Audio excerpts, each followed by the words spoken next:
Welcome back to IGN at X019 here in London, and I'm with Adam Icegreen from Microsoft. Yes. And we're here to talk a little bit about Age of Empires. Now, I think the biggest thing for a strategy fan at this event is the fact that we're finally seeing a little bit more of Age of Empires 4. We've had that teaser, right?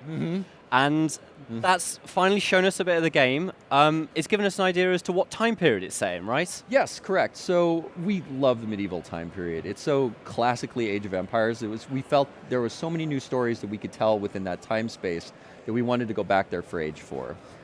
If comparing it to something like Age 2, you'll find that the time period is slightly larger.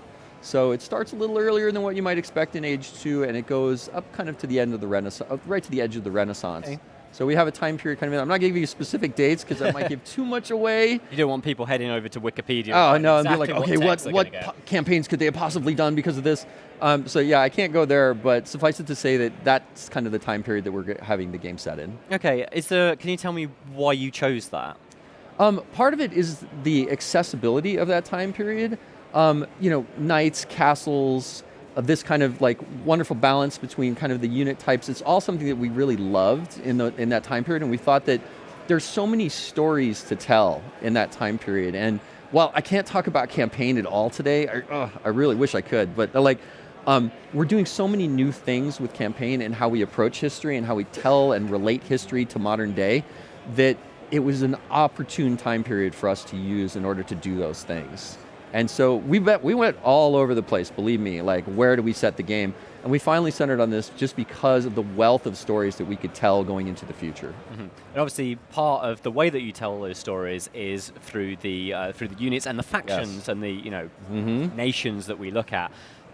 I think eagle-eyed people will have been able to look at that trailer and sort of figure out, okay, I know certain uniforms or styles of armor that were used, but can you introduce us to who we'll be able to play as? Right, so I'm not going to tell you all the civilizations, but the two that we've shown in the trailer today are the English and the Mongols. Like how they met on a battlefield, it's a game.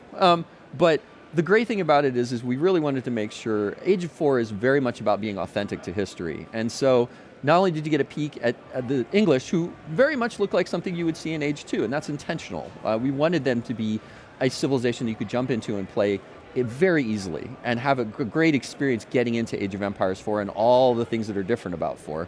Whereas the Mongols are probably one of our most extremely unique civilizations compared to what people have played before in Age of Empires. So where the English are going to play very familiar, Mongols, yeah, you're not playing the same way you played Age of Empires before. And across all the civilizations, I think you'll find all these interesting, unique elements as they get more and more diverse from each other as you explore them. Okay, that's interesting. One of the other interesting elements of this is that obviously you've brought Relic in to develop it.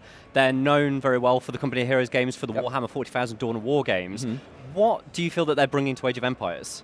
You know, the wonderful thing about Relic is, and they self-admit this, they're a company that loves tying the shoelaces. Like, they're so obsessed with history that the minutiae of history, all of these small little facets of how units would work and how the armor would look, all of that's been captured and researched. They took trips all around the world with all of the civilizations that we're putting into Age 4 to find all of these interesting and fascinating nuances because they're such fans of history. And of course that shows in the other franchises that they have, but they've really brought that to bear in Age 4 in a way that we've been ecstatic about working with Relic. They've been an incredible partner for us.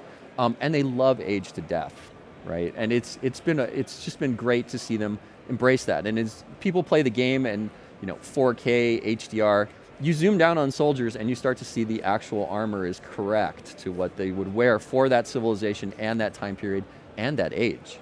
Absolutely, I am so excited to be able to finally, at some point in the future, get my hands on that.